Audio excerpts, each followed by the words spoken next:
Assalamualaikum warahmatullahi wabarakatuh. Kembali lagi dengan saya, Lia Safira, mahasiswi dari Universitas Pelita Bangsa dengan NIM 311910010. Di pertemuan kita kali ini, kita akan membahas data. Kita langsung masuk saja ke pembahasannya.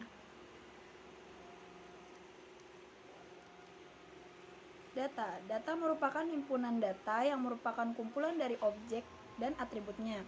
Atribut merupakan karakteristik atau sifat dari suatu objek. Contoh, warna mata seseorang, suhu, dan lain sebagainya. Atribut juga dikenal sebagai variabel, field, karakteristik, atau feature. Perbedaan atribut dan objek. Atribut adalah properti beberapa istilah lainnya seperti variabel, field, dimension, karakteristik, fitur. Dan kumpulan dari beberapa atribut akan menjelaskan sebuah objek yang memiliki istilah lain seperti record, point, case, sample, entity, dan instance.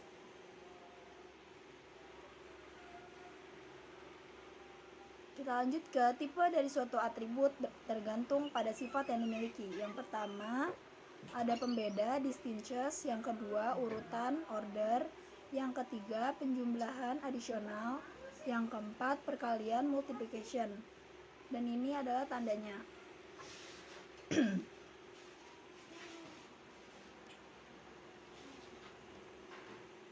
Berdasarkan tipe nilai yang diterima, domainnya atribut dapat dibedakan menjadi 1. Atribut kategorikal, salah satu tipe yang domainnya merupakan simbol berhingga. Contoh, jenis kelamin, laki-laki L, perempuan P, domain status menikah, belum menikah, domain pendidikan SD, SMP, SMA, D3, S1, S2, S3.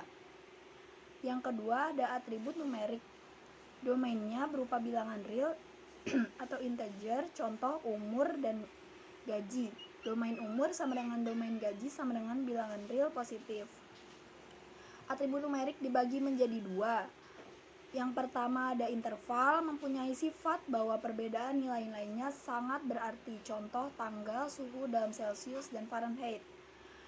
Yang kedua ada rasio, atribut jenis ini baik beda maupun rasionya sangat berarti, contohnya suhu dalam Kelvin, panjang, waktu, jumlah kita dapat menyatakan bahwa orang berumur 20 tahun 2 kali lebih tua dari yang berumur 10 tahun.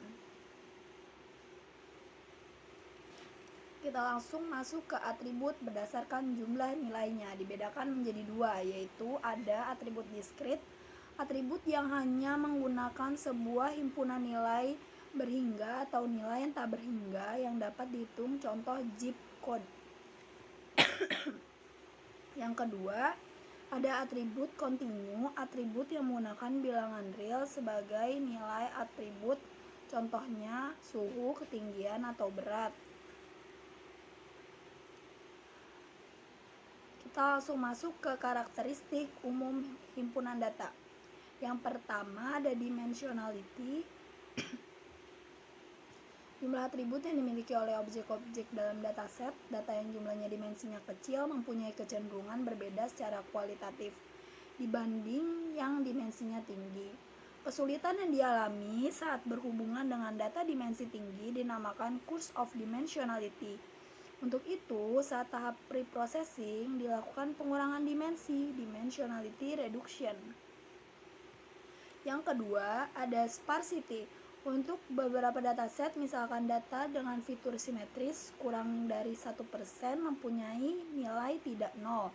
Sparsity mempunyai keuntungan dalam waktu komputasi dan penyimpanan data.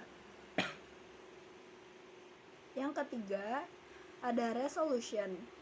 Sifat dari data berbeda pada resolusi yang berbeda. Pola dalam data bergantung pada level resolusi.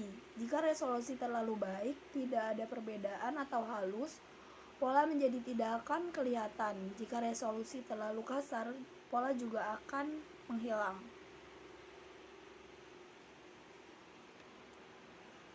Kita masuk ke tipe himpunan data. Yang pertama ada records data, yaitu data yang terdiri dari sekumpulan record yang masing-masing terdiri dari satu set atribut tetap. Yang termasuk dalam tipe data record ada data dokumen, tiap dokumen menjadi satu vektor atau termasuk merupakan atribut dari vektor tersebut.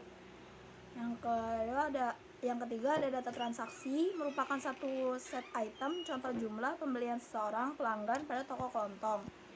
Yang keempat ada data graph, terdiri dari simple note dan rusuk edge yang termasuk dalam data graph diantaranya adalah HTML, links dalam www, struktur molekul. Yang kelima ada data terurut, order data, data yang memperhatikan urutan nilai-nilainya, contohnya genomic sequence data dan spatio temporal data.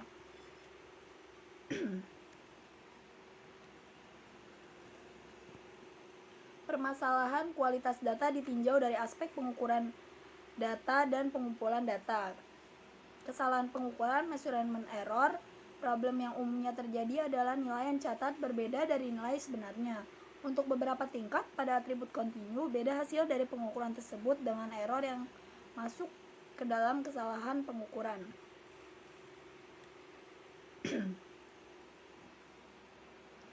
Yang termasuk ke dalam kesalahan pengukuran, yaitu noise, merupakan komponen random dari suatu error pengukuran. Noise berhubungan dengan modifikasi dari nilai asli, contoh distorsi atau penyimpanan dari suatu orang saat berbicara di telepon yang buruk.